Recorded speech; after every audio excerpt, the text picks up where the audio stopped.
everybody. Welcome to the GSMC Hoops and Heels Women's Sports Podcast, brought to you by the GSMC Sports Network. My name is Samantha Genzer, and I'm going to be your show host for you guys today. We have a very exciting episode. We're going to be covering the U.S. Gymnastics Olympic Trials, WNBA records being broken, and the U.S. Track and Field Olympic Trials, the rest of the roster and relay teams for the USA swimming team, and make sure you guys stay till the end of the show to hear about how the Dow Championships went. Before we begin, I wanted to ask you guys to like and follow the show and to become a part of our show to tip and donate using the link gsmcpodcast.net. Also, we do get a lot of questions that come in from viewers during the show, so to ensure that your questions and comments get read on the air, I ask that you use this link, gsmcpodcast.net. This puts your questions at the top of the list so that I see them, and of course, it really does help the show. Again, the link is gsmcpodcast.net. Now, let's get started. I hope you guys enjoy today's content. Okay, so we're going to be starting off with something that was very big this weekend, the Gymnastics Trials. I'm very excited to be talking about this. So, the U.S. Gymnastics Olympic Trials took place this weekend from the 27th to the 30th. There was absolutely so much to talk about with the Gymnastics Olympic Trials. I'm sorry if you can hear a dog squeaky toy in the background. My dog is a mess. So anyway, we might have to split the Gymnastics Trials into 2 or even 3 parts.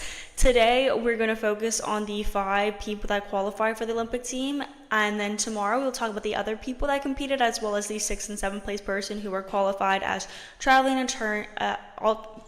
alternates, and then the 8th to 9th place person who are the non-traveling alternates. And then, so the way the Gymnastics Trials works is the first place finisher automatically qualifies for the team. And then the selection committee picks the rest of the people, including 4 other people on the team and 4 alternates. I'm sorry, it's Monday, give me a break. I have a dog squeaky toy in the background. I'm kind of a mess. Anyway, and then 4 alternates. I don't know if you can hear barking now. 2 non-traveling and 2 traveling alternates. But in this case, the people that qualified for the team were the top 9 finishers. The other 2 non-traveling gymnasts were named very late last night. I don't know if it's actually official or not, if they are the non-traveling alternates. I'm still trying to figure that out because it just seems that someone put it on the website and was these are the 8th and 9th place finishers, they're probably the non-traveling alternates, and it's we can't really assume that yet, you know what I'm saying? Anyway, we'll see. That's for tomorrow's discussion, so stay tuned for tomorrow's show because we're going to still be talking about the Gymnastics Trials. Okay, so before we actually get talking about the top 5, I wanted to talk about those who experienced some severe injuries and were unfortunately out of the running for the team. Kayla DiCello and Chiles Jones were solid contenders for the team, possibly even as an alternate, although Chiles Jones I really felt was going to make the team. DiCello was an alternate on the 2020 team, and I was really excited to see how she would do this year. Same with Jones, and Jones is a 6-time world championship medalist.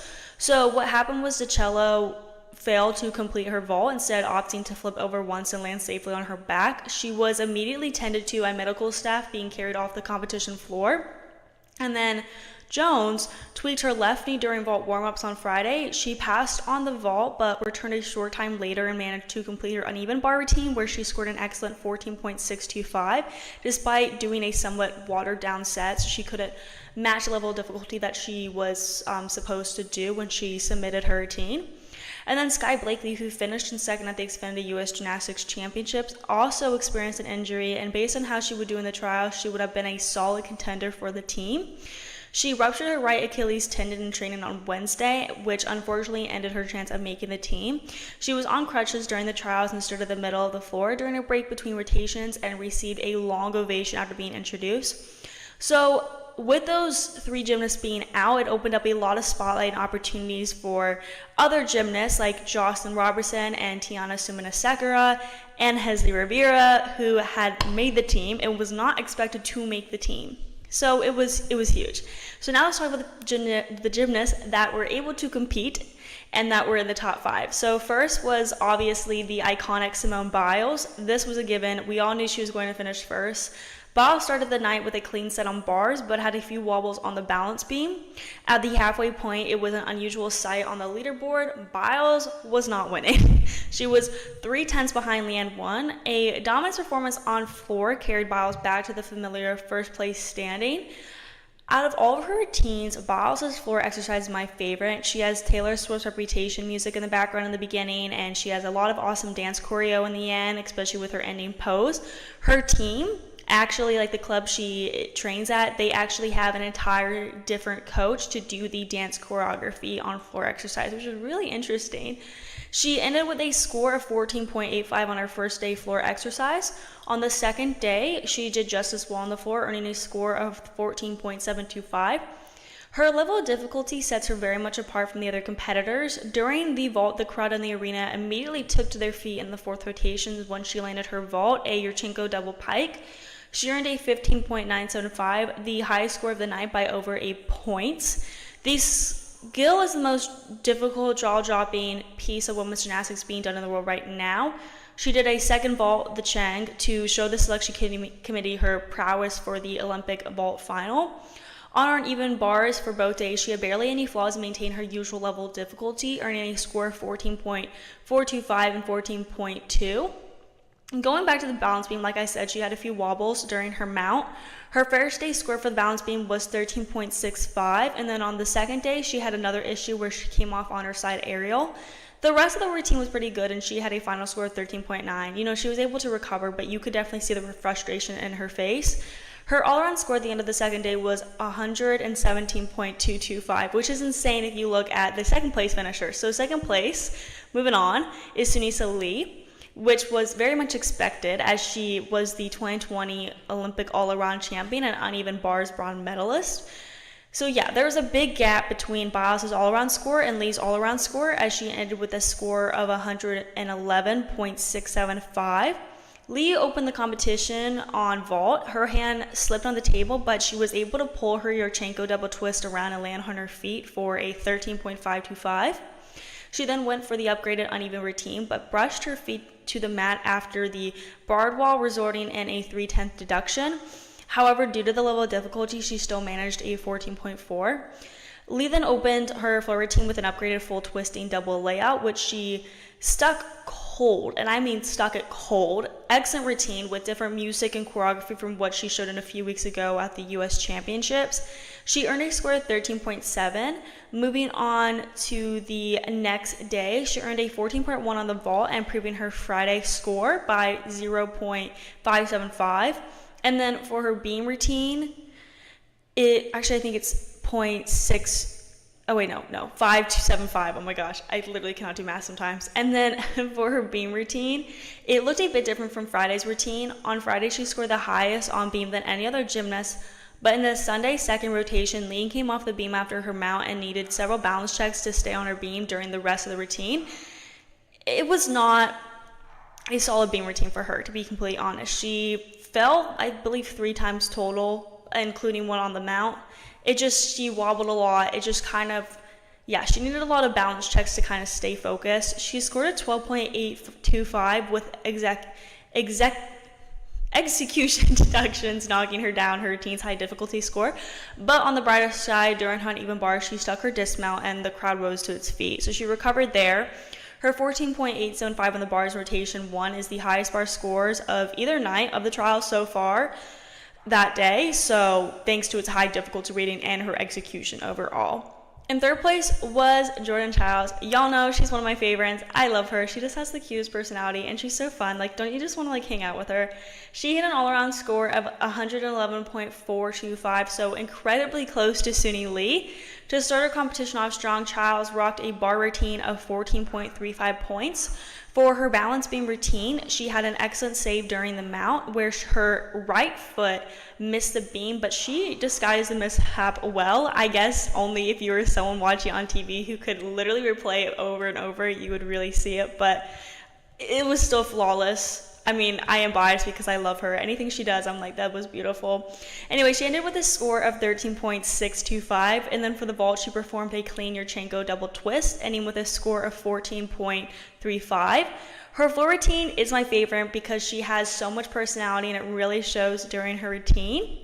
She also has that fun dance choreo in the exercise, and like I said, Biles, their club, which is where Chiles also trains at, they have an entire coach to do their dance choreo, and you can definitely see how much better their dance choreo is than other people's floor routine. Like, no offense, but they just, like, it sets them apart so much. So Chiles worked the crowd on floor exercise and even gave the camera a little wink before her opening tumbling pass. She posted a 14.1. During the second night, Chiles ran across the vault, waving her arms and pumping up the crowd. She scored a 14.5 on vault, an increase from her Friday score with her UCLA coach Janelle McDonald cheering from the front row of the stands. Chiles and Lee then became tied in second behind Biles and all around. And it was really close. You didn't really know who was going to come in second. For her uneven bars, she was solid, but it wasn't her best since her legs came apart after her Maloney to Griner. She ended with a score of 14.2, though. She had some issues with her beam, ending with a score of 12.225. But her floor vault and uneven bars helped her maintain her third place position, although she could have beat Sunisa Lee if she did not struggle as much on her beam. Regardless, her floor was great with another score of 14.1, the same score she had the first day. In fourth place was Jade Carey, who I also have so much love for as well. She had a final all-around score of 111.35. This was one of Carey's best all-around meets of her career. On the first day, she posted a score of 13.575 on the uneven bars and balance beam, and those are considered her weaker events. Her floor routine gained some difficulty, upgrading her third tumbling pass to a tuck double-double, which brought her difficulty score to a 6.3. The final score for her routine was 14.075. Carey wrapped up her evening with two stellar vaults. She nearly stuck her Chang for a 14.6 and concluded her competition with an upgraded second vault and Amanar with just a step forward. On the second day, her uneven bar routine went really well, though she has a lower level of difficulty in that event than some of the other gymnasts. She ended with a score of 13.075. For her balance beam, she did a front arrow to split jump to Corbeau, which was super impressive. She did a double pike off the beam and had a bit of minor leg separation, but the landing was very strong. She had a final score of 13.625 in that. For the floor, she stayed with a score of 14.15, and then lastly in the vault, she did Chang, and the landing was phenomenal, ending with a score of 14.675, so super strong. Fifth place, like I said, left more opportunities for others because of the three superstars that ended up dropping out due to injuries. So 16-year-old Hezly Rivera took that fifth place spot and the fifth spot on the team. That's insane. She's still in high school and can't even drive yet, but she's going to the Olympics in gymnastics. She ended with an all-around score of 111.15. On her first day, you could tell she was more nervous, and she just did overall much better on her second day. On the first day, she got a 13.575 on vault, 14.025 on the uneven bars, 13.7 on balance beam, and 13.525 on the floor. Her level of difficulty is insane for her age. Obviously, I mean, she's going to the Olympics, but coming into the trials, I thought she was going to be a top contender, but at a disadvantage given her age and level of difficulty. However, she was clearly able to keep up with everyone, and even though she did a lot better on the second day, her first day results were very much in line with the top gymnasts at the meet. On the second day, Rivera improved her beam score by 0.575 from Friday, performing the second most difficult beam routine of the second rotation behind Lee. Rivera's first rotation bar score of 14.3 was higher than Biles and Chiles in rotation 2. Rivera also boosted her vault score considerably at 14.2 Sunday compared to Friday's 13.575. Rivera stuck her landing the last punctuation of the 16-year-old, making her Olympic case to the officials. Afterwards, her 14.3 on bars is the fourth highest bar routine score of trials. So she's insane, but I definitely think her uneven bars really gave the huge opening for the Olympic team because she's so talented in that event particularly, and I feel like that's probably one where some of the other gymnasts on the team, it is considered Biles this week at this event, but knowing Simone Biles, like, none of her events are like weak. So like it's nice to see that Rivera can take her strength in some of those more considered weaker events for other gymnasts for the team, if that makes sense. So like I said earlier, we are going to be talking about the gymnastics trials some more tomorrow, and if I need a part 3, we will talk about them on Wednesday's show as well. But stay tuned for tomorrow's show when we talk about the 6th and 7th place finishers, as well as the 8th and 9th place finishers, who are considered to be the other alternates. We'll see, though. I need to figure that out. We're now going to move into the next segment where we talk about some WNBA records being broken this season. Before we get into that, we're going to be taking a very short break, so I will see you guys very soon.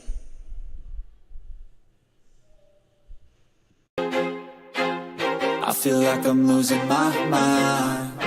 Is everybody in the world blind?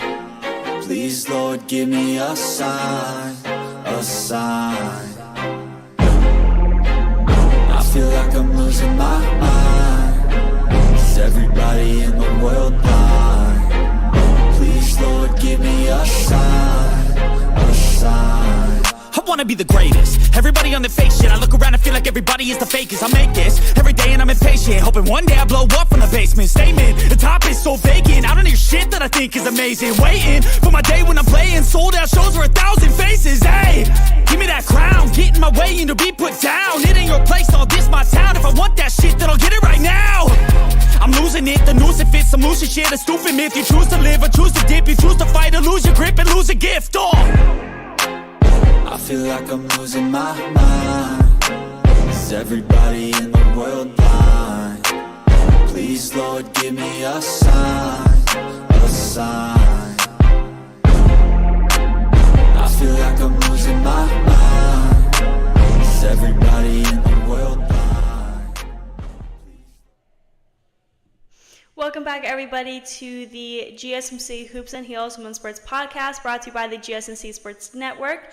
We just got done talking about the Gymnastics Olympic Trials, and now we need to switch into talking about the WNBA. So this year's WNBA season has been very different from other seasons, with its increased viewership and variety of talent and rookies. But this year also marks something different: the speed at which league records are being broken. I feel like after every game there's some sort of record that has been broken by a rookie or well-known player, and it's not just an individual record like a high-scoring game, it's a whole league record. So in this segment, we're going to talk about some records that have been broken this past couple of weeks that have put a change and effect on the league. Before we actually get started, I wanted to remind you guys to like and follow the show and to become a part of our show to tip and donate using the link gsmcpodcast.net. This also puts your questions and comments at the top of the list so that they get read on the air and you can have that interactive aspect of the GSMC Sports Network. Also, I wanted to remind you guys to make sure you stay till the end of the show to hear about the Dow Championships that finished up this weekend. Now that we got that out of the way, let's actually start talking about some records being broken. So the first record I wanted to talk about was something that's been huge in the media for a while: viewership records. On Wednesday, June 19th, the Indiana Fever broke the NBA TV viewership record for a single matchup. Their Wednesday night game against the Washington Mystics peaked at 566,000 views, averaging 460,000 viewers. That counts for NBA TV's largest audience in network history for a WNBA game. The Fever have been the most viewed team in the league, mainly because of Caitlin Clark attracting major audiences during home and away games. Also, back in April, the WNBA draft broke another TV viewership record, drawing in 2.45 million people. That's a dang lot of people. But it was the game last Sunday that really broke records. The Indiana Fever and Chicago Sky went head-to-head, and according to ESPN, it was the most viewed WNBA game across all networks in the past 23 years. The game averaged 2.3 million viewers, with the broadcast peaking at 3.3 million people watching from home, as compared to the Sky Fever game broadcasted on CBS Sports and Paramount Plus, which drew a peak of 3 million viewers a week prior. Now let's talk about the next record that I wanted to mention. The Las Vegas Aces dominated the Minnesota Lynx on Wednesday, winning 80-66. A'ja Wilson recorded her 5th consecutive 20-point, 10-rebound game with 29 points and 15 rebounds.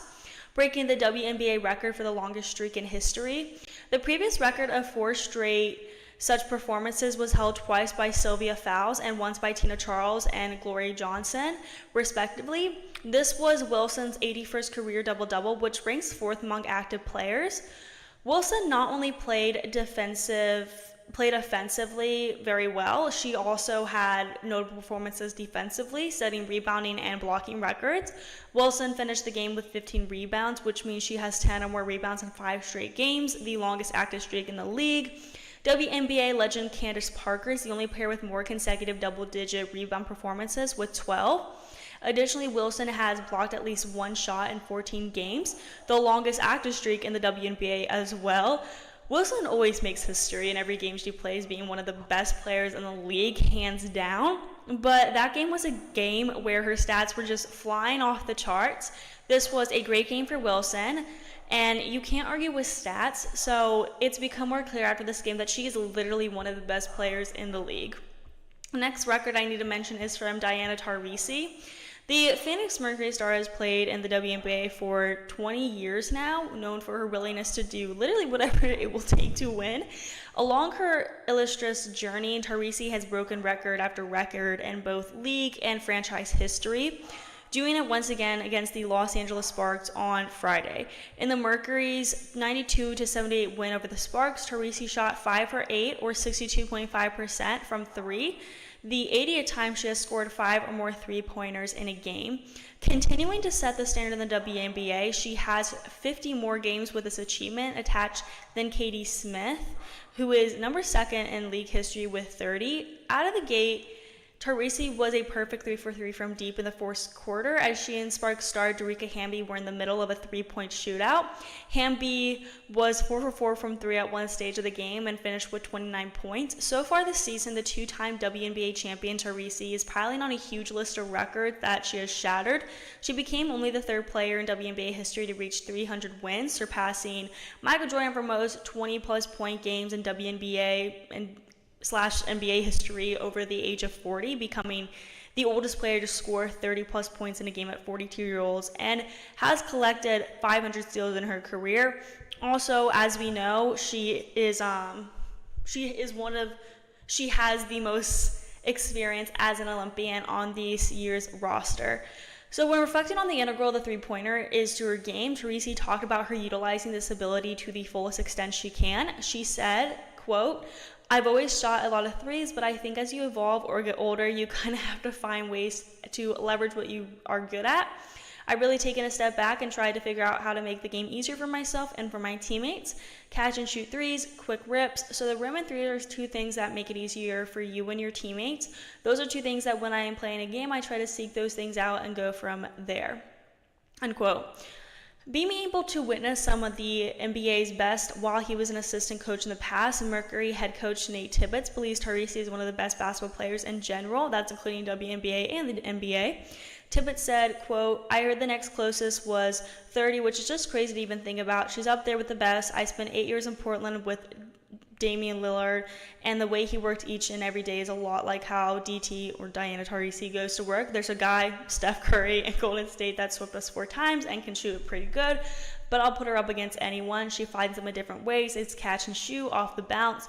She says it all the time. It's like every game there's a new record, so it's credit to her and her longevity. It's very impressive," unquote. Also, last week, the day before Friday, Caitlin Clark made history during Thursday's game against the Seattle Storm.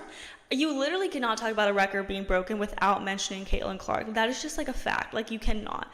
So Clark became the fastest player in league history to record 300 points, 100 assists, and 100 rebounds. Clark took 19 games to reach this record.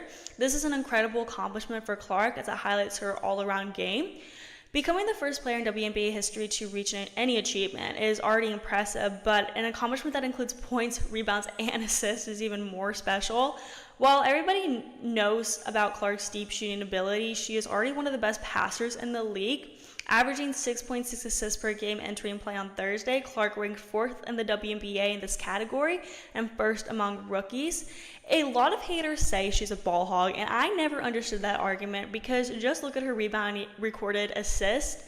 Like, I don't I don't know. I will never understand the argument because I'm like, you can't argue with stats when it comes like to like, yeah, like I don't know. I never understood it. Like I'm like, yeah, she takes a shot when she can finish it. Don't get me wrong, but that's what you have to do. Like take a shot, you make it, and you pass the ball. Like she does both. Like amazing. So during the game against the Storm, Clark shot 4 of 9 from the field for 15 points against the Storm, while going 3 of 7 from beyond the arc. She also had 6 rebounds and 7 assists. The other fastest player to get these stats at 300, 100, and 100 were Andrea Stinson in 22 games, Shannon Johnson also in 22 games, and Cynthia Cooper in 23 games. So compared to 22 games, like it is insane how she has gotten this in 19 games. Like that is like a huge difference. I'm telling you, Clark is something else in the league. A record that was made by another leading rookie in the WNBA is from Angel Reese, where she notched her 10th consecutive double-double and set a new single-season WNBA record against the Minnesota Lynx Sunday afternoon. It was a roller coaster fourth quarter for Reese. She entered the fourth quarter with 7 points and 10 rebounds, but missed several layup attempts to creep closer to the record. Finally, with 40 seconds to go, Reese got a shot to drop to put her at 9 points. Then, 17 seconds later, Reese was a victim of a loose ball foul and went to the free throw line. She had the second foul shot, securing her 10th double-double. Candace Parker set the previous record with 9 straight double-doubles in 2015. So beating Parker is a huge accomplishment, and it really gets a lot of clout behind your name. Reese could have another major record to her name by the season's end. She's on pace to shatter Yolanda Griffith's record for most offensive rebounds in a single season. Griffith pulled down 162 offensive boards in 2001. After Sunday games, Reese has 81 offensive rebounds in 17 games, which puts her on track for 190 this year. Like, oh my gosh, like, that's insane. Like 190, I don't know. Like that, I'm sorry. I'm always going to be like shocked by that. If she reaches that, I will, geez. I'm telling you, I truly believe that Clark and Reese are the best rookies in the league. They're just like, they're making history every single game, and you can't deny that. So we're now going to move into the next segment. Of course, there are so many more records I would like to talk about in this WNBA season, but these were just some that really stood out to me. And if you guys enjoyed this segment, let me know in the comments if you would like to see me talk about some other standout records being broken this year. So and now let's transition to the next segment where we recap the track and field Olympic trials. Before we get into that, we're going to be taking a very short break, so I will see you guys very soon. Looking for your daily fix of sports talk without having to pay for it? GSMC Sports Network is available on YouTube. Just search GSMC Sports Network. Get your fix of daily sports talk shows on YouTube, absolutely free. NFL, college football, NBA, MLB, MMA, UFC, fantasy football, and so much more. GSMC Sports Network has shows running all day long, with new sports shows starting every 2 hours. Just like on your favorite cable sports channel, except GSMC Sports Network is absolutely free. Just search GSMC Sports Network on YouTube to catch one of your new favorite shows, like the GSMC College Football Podcast, Chip Shot Football Podcast, Hoops and Heels Women's Sports Podcast, GSMC Basketball Podcast, and so many more. Check it out for yourself. GSMC Sports Network, now available on YouTube absolutely free. Search GSMC Sports Network on YouTube right now. Welcome back, everybody, to the GSMC Hoops and Heels Women's Sports Podcast, brought to you by the GSMC Sports Network. We just got done talking about WNBA records being broken this season, and now we're going to recap the U.S. Track and Field Olympic Trials. Last week, we recapped the first 4 days, so today we're going to finish up recapping the trials. I also talked about my predictions and sort of previewed the remaining days of the trials during Thursday's show, so I recommend checking that episode out to see how incorrect or potentially correct I am. The trials took place in Eugene, Oregon from the 21st to the 30th, so it ended this Sunday. Tuesday and Wednesday were the athletes' rest days, so there was no events those days. And then, I'm so sorry if you can hear my dog. And then everything resumed on Thursday. As a reminder, the top 3 in each event qualify for the Olympic Games. So let's just get into it. Let's start by recapping Thursday. Okay, so the women's discus finals were on Thursdays. Valarie Allman low-key dominated this competition. Not even low-key, like she just did. She just dominated. She ended in first place at 70.73 meters. She was just way farther ahead than everyone else. And second was Jaden Ulrich from the University of Louisville at 62.63 meters. As you can see, the first and second place scores have a huge gap, which is insane how high ahead Allman was compared to everyone else. And third was Veronica Fraley from Vanderbilt University. I'm really happy to see that there were two student athletes in this event going, and I feel like these end results make very much sense and were very much predictable. Also on Thursday was the women's 3,000 meter steeplechase finals. There we go. I was trying to change the slide here. So Valerie Constantine finished in first, which was very much expected. She finished with a time at 9 minutes, 3.22 seconds. Courtney Wayment, who I also was expecting to finish in the top 3, was in second at 9 minutes, 6.50 seconds. Marissa Howard finished in third at 9 minutes, 7.14 seconds. This isn't shocking, but I definitely am shocked that third place wasn't Gabby Jennings, Kaylee Mitchell, or Olivia Markusich. I was really happy to see Lexi Halliday from BYU do really well, though. She wasn't predicted to finish in the top 5. She also wasn't a favorite at all, but I just was really looking forward to seeing her compete. But she did finish in 9th, which was really good. There were a lot of other events that took place Thursday, but most of them were first rounds, and I would rather spend time talking about the semifinals and finals, so that's what we're going to do. So let's talk about the women's 1,500 meter semifinals. Nikki Hiltz finished first with a time of 4 minutes, 1.40 seconds. In second was Sinclair Johnson with 4 minutes, 1.58 seconds. Heather McLean finished in third, clocking a time of 4 minutes, 2.09 seconds. And fourth was Corey McGee with a time of 2.09 seconds as well. And that just came right, oh my gosh, is it millisecond? I'm going to say it's millisecond. Now my doorbell's ringing, which also just really scared my dog. So I sincerely apologize. But I've never gotten attacked by a bunny, so she's doing her job. Okay, I'm so sorry if you can hear her. I feel so bad. Anyway, so it got down to the millisecond. That's how close they were. Fifth was Elle St. Pereire at 4 minutes, 2.14 seconds. I am not shocked with the top 5. Don't get me wrong. But what does shock me is that St. Pereire did not finish first or second. Still, this was the semifinals, so the finals are really what matter the most. She might have just wanted to finish in the top 10 or whatever, not risk an injury or being overtired. So the other semifinals on Friday was the women 200 meter dash. Gabby Thomas very predictably finished in first with a time of 21.78 seconds. Sha'Carri Richardson, and this is where the drama, oh wait, not yet, sorry, don't mean to spoil it. Sha'Carri Richardson was in second at 21.92 seconds. Mckenzie Long made me very happy, finishing in third with a time of 22.01 seconds. I am so happy to see that she was in third in the semifinals because it made her more of a favorite to be in the top 3 in the finals. I've talked about her numerous times on my channel. She's a star from the University of Missouri, graduating this year and making headlines as one of the top athletes from the NCAA D1 Track and Field Championships. And then Abby Steiner was in fourth with a time of 22.03 seconds, and fifth was Brittany Brown with a time of 22.08 seconds. Other notable people in this race were Tamari Davis, who got 6th overall, and Jada Mays from the University of Oregon at 9th overall. More interesting events happened on Saturday, to be honest, as there was just more finals. First finals was the women's 20K race walk. To be very honest, I only recently started watching this event and becoming super interested in it.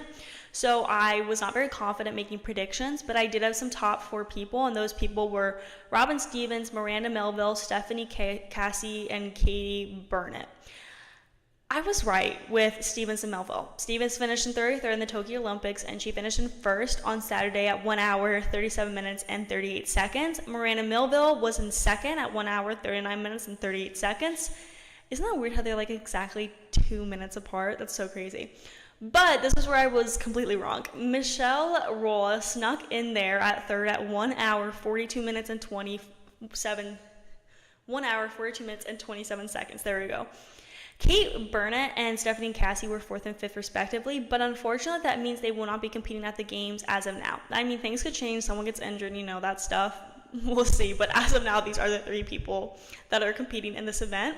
I will say, I don't really know Michelle Roll that much. Like, I have not heard her name that much at all. I apologize. I like was trying to figure out like how old she is, where she's from, and all of that. I can't figure out how old she is. So if anyone knows, please let me know, because I saw that like she was, some website told me she was 60, and I was like, that's insane. And some website told me she was 55, and I was like, that's insane. And then some website told me she was like 30, and I was like, is she? I don't know. But someone just like drop that comment if you can. I would like to know. Anyway, moving on to the women's 10K, Weini Kelati won the race. She took the lead in the final lap and was able to hold off the other runners, finishing with a time of 31 minutes, 41.07 seconds. Parker Valby came in second at a time of 31 minutes, 41.56 seconds, and I predicted she would be in second. I'm really happy to see her making the Olympic team, as she's a student athlete at the University of Florida, and she has been improving each meet, so this is very much well deserved. She was unable to come out in the top 3 in the 5K, so this was the event for her to get that clout back and, you know, superstar power back. And then Kelati took part in the 10K during the 2020 U.S. Olympic Trials, but she ended up dropping out of the race a little more than halfway, and this was the year for her to take that back. Lastly, and third was Carissa Schesweiser with a time of 31 minutes, 41.56 seconds. Saturday also held the 200-meter dash finals, and oh my gosh, this was the race to watch. If you could go back and watch one race, watch this one. This was insane. Just because, yeah, I'll get to it. So Gabby Thomas won the race. That makes sense, you know. She ran the fastest 200-meter time at 21.81 seconds, and then what happened was she led around the turn and finished in first, around 2 strides ahead of the rest of the field. Brittany Brown finished in second at 21.90 seconds, and NCAA 100 and 200 champion Mckenzie Long came in third, winning at 21.91 seconds. You're probably like, where's Sha'Carri Richardson? Exactly, that's where the drama happens. Sha'Carri Richardson, who won the 100 at the trials, came in fourth. I was sad to see that she didn't make the top 3, because I would have loved to see the lineup be Thomas, Richardson, and Long. But Richardson will be competing in the 100-meter dash, and also I'm really happy that Brown made the cut. Sometimes the issues with the trials is there are so many people I want to see qualify in one event, but that's just not possible. Like, I wish I could they could take 4 people in this event, but you know, they just can't do that. I definitely will say I would have thought that Mckenzie Long would have beat Brittany Brown. I don't know why. I just was feeling that vibe. But still, like, this makes sense. The first, second, and third place here. It just is so shocking to me that Sha'Carri Richardson is not competing in this event when she was very much predicted to compete in this event at the Games. Still, remember, she is competing in the 100-meter at the Games, so it's not like she's not going to the Olympics. Okay, so we have to talk about the women's shot put on Saturday. Chase Jackson won the shot put title with a season best throw of 65 feet, 11.5 inches. Her best throw came in the 4th round of the competition. She's a 2-time world champion, so this was very much expected. And then in second was Raven Saunders, who also was expected to place in the top 3. She captured the silver medal with a mark of 65 feet, 3.5 inches. And then in third, which this is the most exciting to me, I was literally like beaming ear, like, oh my gosh, when you're smiling ear to ear, is that what it is? I'm going to say that's what the metaphor is. I was smiling ear to ear, seeing Jada Ross make the cut. She's from the University of Oregon, tossing 64 feet, 3.75 inches. She's insane. She secured first place in the shot put at the NCAA D1 Track and Field Championships this year, and I was really excited to watch her in the trials. And then Atthaya, who also was someone who was a favorite to be in the top 3, but she ended up in 4th, but she was really, really strong competition. Lastly, for Saturday, let's talk about the women's long jump finals. Tara Davis-Woodhull, the 2024 World Indoors champion, earned her berth at her 2nd Olympic Games. Very much expected. Davis-Woodhull won the women's long jump final with a tremendous leap of 7 meters in her 5th attempt. The 25-year-old fought through 3 falls to stay alive and win the final. Jasmine Moore posted her season's best jump, 6.98 meters. And in her final attempt of the night, Monet Nichols, who had yet to hit the Olympic standard at 6.86 meters, jumped exactly to that move into 3rd and hit the standard, thus punching her ticket to Paris. Lastly, let's talk about the finals on Sunday. Starting with the women's pole vault, Bridget Williams won the event, followed by Katie Moon in second and Bren King in third. All three reached 4.73 meters. Moon and Sandy Morris were the favorites going into this, so in some way Williams was the underdog. Not really, but sort of. But she took them down, winning her first U.S. pole vault title. Sandy Morris came in fourth, but I am shocked to see that she didn't qualify for the Olympic team. Still, I mean, these three people are amazing. They deserve to be on the Olympic team. In the women's javelin finals, Megan Malone Hardin got a meet record mark of 64.58 meters, securing her spot in the Olympics, and this will be her third time competing in the Olympic Games. Kara Winger, who captured a silver medal at the 2022 World Championships, placed second with a throw of 62.94 meters. Lastly, Madison Wiltrout took third with a personal best of 61.17 meters. 2023 U.S. national champion Madeline Harris also competed, and she ended up in fifth place, but I really thought she would be in third. But, I mean, she still did phenomenal. I don't know. Just sometimes with field events, it's hard to predict. But, like, oh my gosh. It's just, like, I'm pretty shocked to not see some people at the games. And tomorrow I'm planning on talking about in our episode about who are all the people that have qualified for the games, and like just looking at a list of them and seeing like, okay, this is great that all of them are here, but looking at a list of people, you're like, oh, I thought they were going to be there, and it's like they're not. They didn't qualify. It's like insane. I don't know. Sometimes you need to like look at a list of like who did and who didn't qualify. Anyway, so moving on to the hurdles, one of my favorite events. In the 100-meter hurdles, there was a couple of upsets. And I hate using that word because it's not truly like an upset when you have other people who made a huge accomplishment, and I'm sure the people that ended up losing or having disappointments are still happy for the people that won, things like that. But anyway, Mazai Russell, Alicia Johnson, and Grace Stark will represent Team USA in this event. Russell ran a new world lead and set a meet record in 12.25 seconds, with Johnson qualifying in her first world team in 12.31 seconds, and Grace Stark finishing third in a personal best 12.31 seconds. Nia Ali and American record holder Kenny Harrison finished fourth and sixth respectively. I definitely thought Nia Ali would finish in second, and that's where the upset sort of is. Also, it's a bit of an upset for Tonia Marshall as well, since she did not qualify for the games and was predicted by myself and others to be in the top 3 or 4, and also was predicted by a lot of people, like I said, to be in the top 3. So, I mean, it wasn't just me who thought she would land there as well. I promise that I'm not just like being stupid.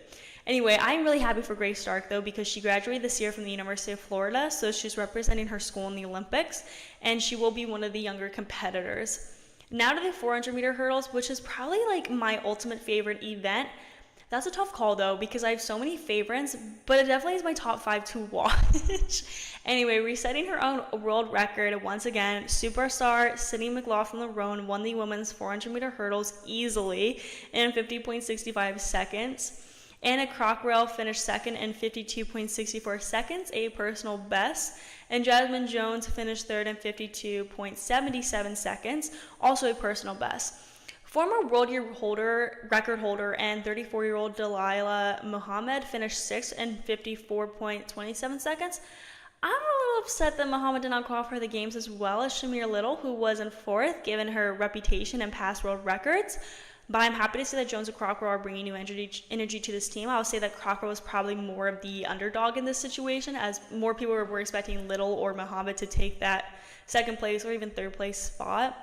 So lastly, on Sunday, finishing up the trials, let's talk about the 1500-meter finals. Running the 1500-meter finals in 3 minutes 55.33 seconds was Nikki Hiltz, who won and set a new meet record in the process. Emily McKay finished second in 3 minutes 55.90 seconds, and Elle St. Pierre finished third in 3 minutes 55.99 seconds, both personal best.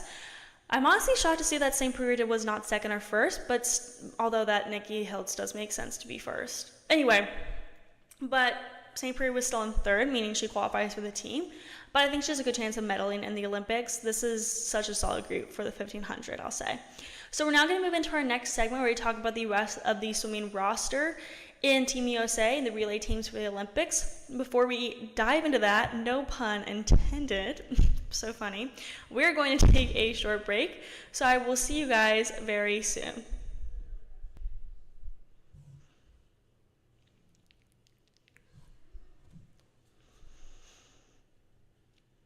For the best and latest podcasts available anywhere, go to the podcast app on your cell phone and type in GSMC to access free content-rich podcasts on health and wellness, book reviews, sports, entertainment, relationships, social media, movies, technology, finance, and even weird news. Subscribe and download the GSMC Podcast Network's family of shows, available everywhere podcasts are found.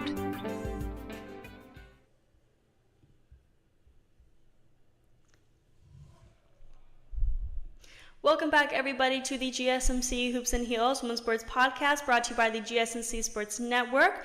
We just got done recapping the U.S. Track and Field Olympic Trials, and now we're going to talk about Olympic swimming. Okay, so during Friday's episode, we talked about who would be swimming for Team USA in the Olympics, and we're just going to continue that conversation. This time, we're going to finish talking about everybody on the roster swimming individual events, and then we will talk about the relay teams. We have a lot of people to get through, so let's just get right ahead and get started. Okay, so Alex Sha'Carri will be competing in the 200 butterfly. Her brother is also competing in the Olympics as well. At just 14, Sha'Carri qualified for the first wave of the 2020 Olympic team trials with a 1 minute and 0.63 seconds in the 100 fly. There she finished 23rd, and since then she has improved tremendously. Given her recent performances and rapid improvement, she has a good chance of making it to the finals and competing for a medal. Her technique and endurance are well suited for this demanding event, and she's expected to be a significant presence in the competition. Regan Smith will be obviously her biggest competitor in this event. Smith is the favorite to win, and I have a lot of hopes that she will win the event. She actually secured a world record during the trials in this event, so I think Sha'Carri will have a better chance of finishing second or third. Still, it will be difficult for Sha'Carri to medal in Paris, given that the 2021 gold and silver medalists Zhang Yufei of China and Smith return, along with Canada's 17-year-old Summer McIntosh, winner of world titles in 2022 and 2023. Gretchen Walsh will be competing in the 50 freestyle and 100 butterfly. She actually is the world record holder in the 100-meter butterfly. She additionally holds 2 world junior records in mixed gender relay events. Walsh competes collegiately for the University of Virginia. In 2022, she became the fastest female freshman to swim the 50-yard freestyle in the NCAA with a time of 20.95 seconds and earned the NCAA title in the 100-yard freestyle with a time of 56.05 seconds and the national title in the 100-meter butterfly. In the 2020 Olympic trials, she narrowly missed qualifying for the team in the 50 freestyle as she swam 24.74 seconds and finished 5th overall. For the 50 free, her biggest competitors will be Emma McKeown from Australia, who is a top sprinter with multiple Olympic medals, and Simone Manuel, who has made records in this year's U.S. Olympic trials. Specifically in the 100-meter butterfly, Gretchen Walsh is expected to be a strong competitor, leveraging her speed and technique. She has the potential to reach the finals and vie for a podium finish. Her key competitors are Sarah Sjöström from Sweden. Sarah Sjöström, I'm pretty sure that's how you pronounce it. I'm so sorry if I'm pronouncing that incorrectly, who is the world record holder and a dominant force in butterfly events, and then Tori Huss from the U.S. Emma Weber will be competing in the 100 breaststroke. She is the 2023 Pan American Games silver medalist for the U.S.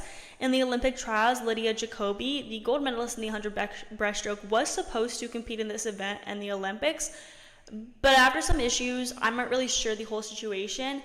Weber secured that second place spot. Jacoby ended up dropping out of the trials. Weber secured the second place spot in 1 minute 6.10 seconds. Weber is the latest among many tributes to what UVA swimming has achieved under Todd DeSorbo. She didn't exactly come out of nowhere, but compared to Jacoby or Alex Walsh, she was perhaps not the betting favorite for a ticket to Paris. Going into the Olympics, her biggest competition will be Lily King, who has been to the Olympics before and medaled. It will be tough competition, but I think Weber can finish in the top 5 for sure. Emma Wyatt is the last individual competitor on the roster, and she is competing in the 400 IM. At the 2020 Summer Olympics, she won the silver medal in the 400-meter individual medley. Also, Wyatt competed at the 2022 World Championships and won the bronze medal in the 400-meter individual medley. She has been consistently finishing in the top 3 in a lot of international competitions and in NCAA competitions. Wyatt is a top contender in this event. Her versatility across all 4 strokes and her endurance make her a strong candidate for a medal. Given her past performances, she is expected to compete fiercely for a podium finish. Katie Grimes is her biggest competitor in this event, though, and I did talk about her last video on Friday. So now let's talk about the relay teams. Let me just say the U.S. relay teams are so dang strong, and honestly, at the end of the day, I think it will be between Australia and the U.S. in some of these events. I'm not trying to jinx it, knock on wood. The U.S. will bring 6 athletes to compete on the relay squad at the 2024 Olympics. Relay teams are determined based on a swimmer's performance during the corresponding individual event. So even if you're not like you didn't land in the first or second place, even if you're like last place, which is very unlikely, they could still pick you for the relay team. But I mean, it's usually like people that also qualify for individual events or people who placed in third. So let's start with the 4x100 freestyle relay roster. Wow, I just like completely like had a mental glitch. Like I just glitched completely. So there are 8 people in total. I believe they're split into 2 teams. I mean, I'm sure they are, but I legit cannot figure out who is on what team or if some of these people are alternates. Like this is just what the roster says. And I promise that I have been doing like research to figure out who is on each team. I sincerely apologize. So we're just gonna talk about the people listed instead. And once I figure out who is actually on each team, I will let you know. But the people on the team are Erica Connolly, Kate Douglas, Era Gemmel, Tori Huss, Simone Manuel, Paige Madden, Gretchen Walsh, and Abby Wetzel. Connolly and Gemmel are only competing in this relay event. So they're two or one of the people. Like, how do I say that? They are 2 people who did not qualify for an individual event by ending in first or second place, but they still qualify for the relay team by officials selecting them for the team, even though they didn't finish in first or second. Does that make any sense? I really hope that makes sense. Anyway, so talking about Connolly, oh my gosh, what am I saying? So talking about Connolly, she swam in the final of the women's 4x100 freestyle relay and won a bronze medal in the Tokyo 2020 Olympics. She then competed in the 100 freestyle and made it to the semifinals. She has always been known for her success in the 100 free. She also has been very successful in relays. At the 2022 World Championships, she won a bronze medal in the 50 free and also won 2 gold medals and 2 bronze medals in relay events. Erin Gemmel is actually known more for her 400 free and 200 freestyle success, but she also has done very well in the 100 free. At last year's Junior Pan Pacs, Gemmel won the 100 free, 200 free, and 400 free while breaking meet records in all 3 events. She's a great selection given her ability to maintain speed and her endurance. Kate Douglas finished 7th in the 100 free at the 2020 Olympic Trials. Afterwards, she had better success in this event, including in relays, where at the short course World Championships in 2020, which were, postponed to 2021, she won a gold medal in the 4x100 free relay. In 2022, she won a silver medal in this event, at another short course World Championships. In 2023 and 2024, she started to really improve in this event. At the 2023 World Championships, Douglas won a silver medal in the final of the women's 4x100 freestyle relay and in the mixed 4x100 freestyle relay. So in both of those, the mixed and just women's. And then lastly, at the 2024 World Championships, Douglas swam in the final of the mixed 4x100 free relay, winning a bronze medal. Simone Manuel is a very well-known sprinter. At the 2016 Rio Olympics, she won 2 gold and 2 silver medals, gold in the 100-meter freestyle and 4x100-meter medley, and silver in the 50-meter freestyle and the 4x100-meter freestyle relay. At the 2020 Tokyo Olympics, she won a bronze medal as the anchor of the U.S. 4x100 free relay team. On the other hand, we have Tori Huss, who is more known for her success in the butterfly and IMs. However, in very recent years, she has made her name known in the 100 free. In November 2020, at the Tokyo U.S. Open National Championships, Huss finished in first at the 100 free, and then in the 2020 Olympic Trials, she placed 10th overall in the 100 free semifinals. She also secured a spot on the Team USA's World Championship team by winning the 100-meter freestyle with a time of 53.35 seconds ahead of Claire Curzon at the 2022 International Team Trials. Then we got Paige Madden, who won a silver medal in the 4x200 freestyle relay at the 2020 Olympics, and she also finished 7th in the 400 free. She is not as known for her success in the 100-meter freestyle, mainly due to some health problems in 2022 that kind of stopped her from getting a lot of media attention and winning a lot that year. But still, she is known as a fierce sprinter and will be a great competitor on this relay team. The last 2 people we have on the roster are Gretchen Walsh and Abby Wetzel. Walsh is known for being the record holder in the 100-meter butterfly, but she has also secured top positions in the 100 freestyle and the U.S. National Championships and has represented the U.S. in various international meets, demonstrating her power specifically in this event. Also, Walsh earned a silver medal as part of the 4x100 meter freestyle relay team, swimming a crucial leg in the 100 meter free. Lastly, Abby Wetzel was a key member of the U.S. relay teams, earning a silver medal in the 4x100 freestyle relay and a gold medal in the 4x100 medley relay, where she swam the freestyle leg. So freestyle is kind of her thing. And Wetzel won a bronze medal in the 4x100 free relay and competed individually in the 100 freestyle, showcasing her sprinting capabilities. She's a solid choice for the team, clearly. So now let's finish the segment by talking about the 4x200 freestyle relay team. On the team, we have the iconic Katie Ledecky, Anna Poplawski, Alex Shackle, and Claire Weinstein. Oh my goodness, I cannot speak today. I'm so sorry, guys. So in the 2016 Rio Olympics and 2017 World Championships, Katie Ledecky won the gold medal in the 200 freestyle. Known primarily for her dominance in the longer freestyle distances, Ledecky's success in the 200 free showcases her incredible range and versatility. Her ability to combine speed and endurance allows her to excel in the 200 free, making her a formidable opponent. As a standout swimmer for Indiana University, Poplawski has achieved significant success in the 200 free. She has consistently finished at the top in collegiate meets, demonstrating her strength and endurance in this distance. Her performances have contributed to her team's overall success and have earned her individual recognition.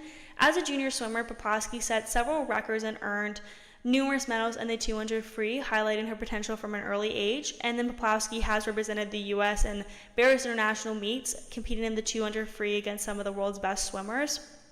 Shackle has competed in the U.S. National Championships, earning strong finishes in the 200 free and gaining valuable experience competing against elite swimmers. She is one of the younger swimmers, being only 17 years old and still in high school, so this is her first time competing in the Olympics. It's a very exciting year for her. Lastly, we have Claire Weinstein, who has demonstrated her prowess in the 200-meter freestyle at junior national competitions, frequently finishing at the top and setting age group records. This is definitely, hands down, a very packed team going into the Olympics. So we're now going to move on to our last and final segment where we talk about the Dow Championships. Before we get into that, we're going to be taking a very short break, so I will see you guys very soon.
Welcome back, everybody, to the GSMC Hoops and Heels Women's Sports Podcast, brought to you by the GSMC Sports Network. We just got done talking about the Team USA individual roster and the relay teams for the swimming in the Olympics. So now we're going to recap the Dow Championships that ended on Sunday in our last and final segment of today's show. I'm telling you guys, there are so many things that are happening this weekend. So the annual Dow Championship took place from June 24th to the 30th at the Midland Country Club in Michigan, and this is a much different competition given that people are competing in pairs. Okay, so let's start by talking about round one.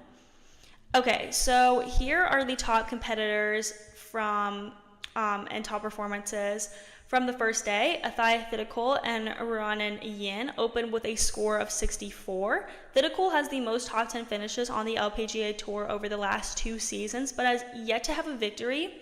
Ali Ewing and Jennifer Kupcho also scored 64. Ewing has had notable recent performances with 3 consecutive top 5 finishes, 2 in major championships. Jarari Boonchant and Chinette Wanasian both have not gotten much attention before the competition started, but they snuck in there and ended with 64 as well on the first day. Boonchant has improved her putting significantly, moving up 22 spots in strokes gained putting ranking. Brooke Henderson and Lexi Thompson were sort of favorites going in, and they finished with a score of 66. Low-key, they were kind of my favorites going into. Based on this first round, Henderson has shown a lot of improvement in strokes gained off the tee from last season to this season. Also opening with 66 was Charlie Hull and Georgia Hall. Based on the first day, Hull ranked highly in strokes gained off the tee to green and approach. Lastly, Haran Ryu and Somi Lee opened with 67.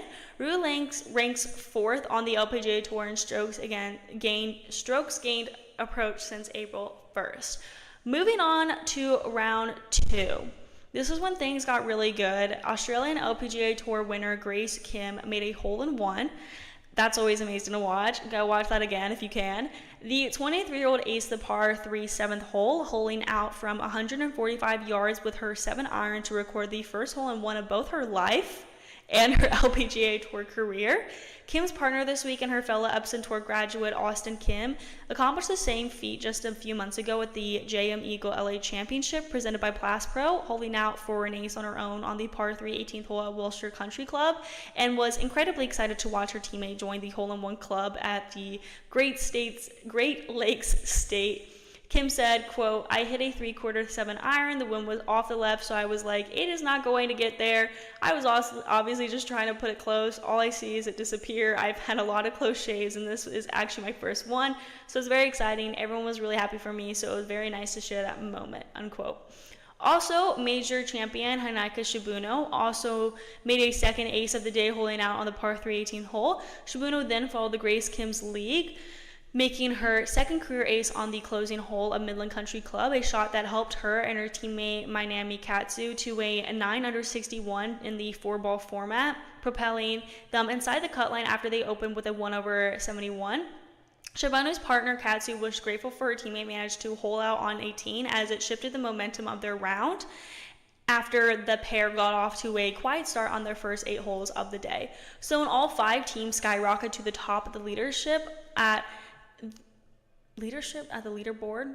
I feel like that's a better way to say it, leaderboard at the second round. Team Sloth Machine, which are, and guys, I so apologize for these team names. They confuse me so much. I need to see like actual people's names, so I apologize for the team names, like if they get confusing. But the people that were all skyrocketed to the top of the 5 were Team Sloth Machine, which were Javarir Boonchant and Shaneti Wanasian. Ping Pal, I find that one so funny. Ping Pals, which are Jennifer Cupshow and Ali Ewing. Team 2K, which are Austin Kim and Grace Kim. Team Hot Pot, which are Suj Chia Sheng and Wailu Su. And Team Huge, which are Nana Correas Madsen and Nicole Bross Istrom, all at 12 under. I don't even know what I was just trying to say. Team 2K took advantage of the low scoring opportunities that Midland Country Club presents, going 6 strokes lower from their 3 under 67 foursome score to jump into tie for first. Major champions Celine Boudier and Yuka Sasso did something in the second round of the Dow Championship that has only been done once in the history of the annual team play event.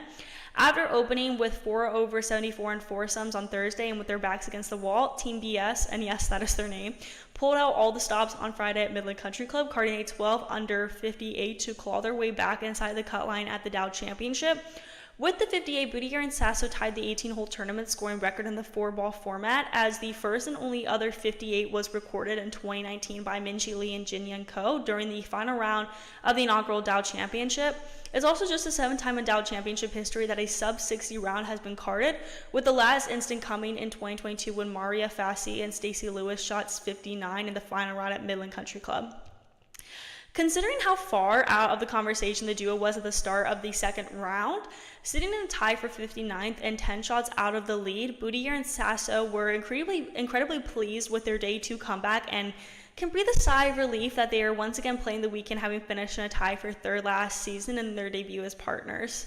Starting their second round on number 10, Boudier and Sasso grabbed 2 birdies in their first 3 holes on the par 4 10th and par 4 12th holes to get back to 2 over for the tournament, collecting 2 more birdies on holes 15 and 18 to turn in 31 at even par overall.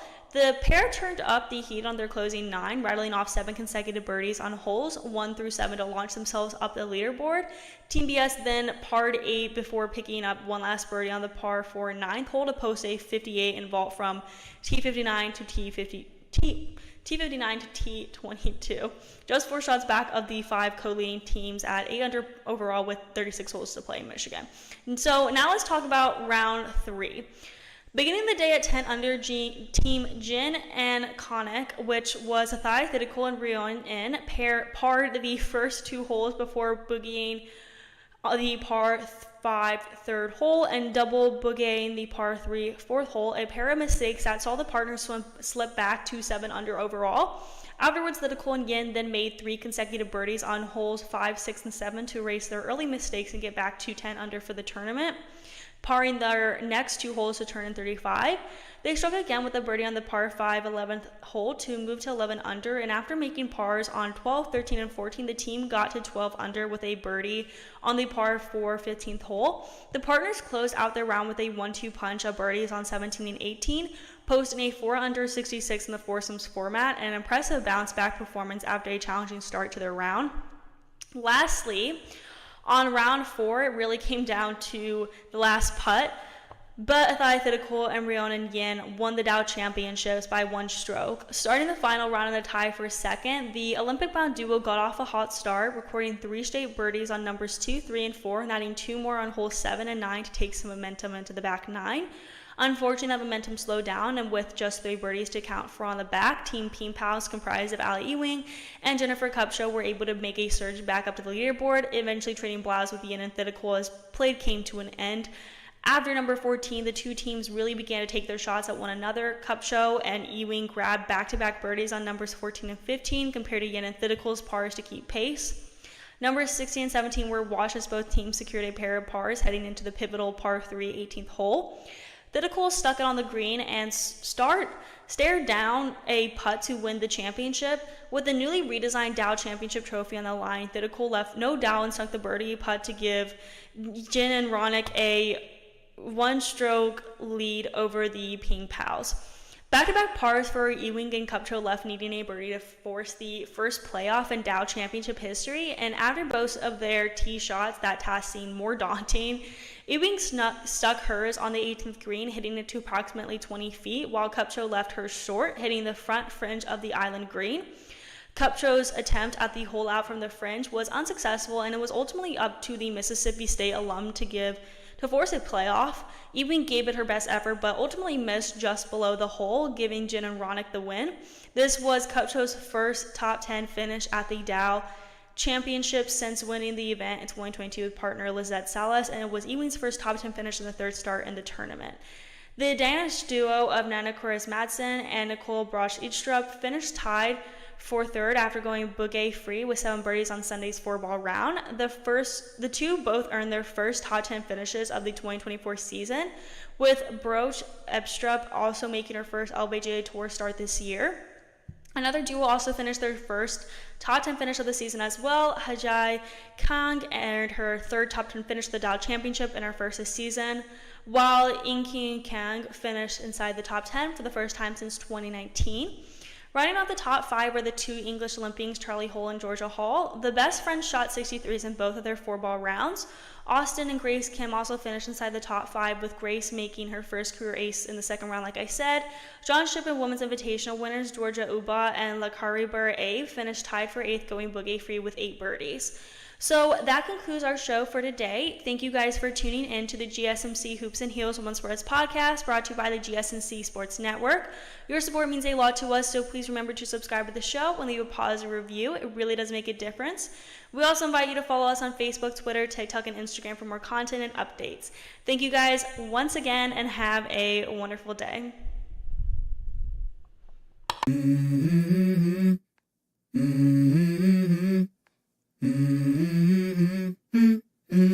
Let's go. I wake up to a little bit of drool on my pillow, feel like it's gonna be a bad day. Yeah, I'm tired of shit.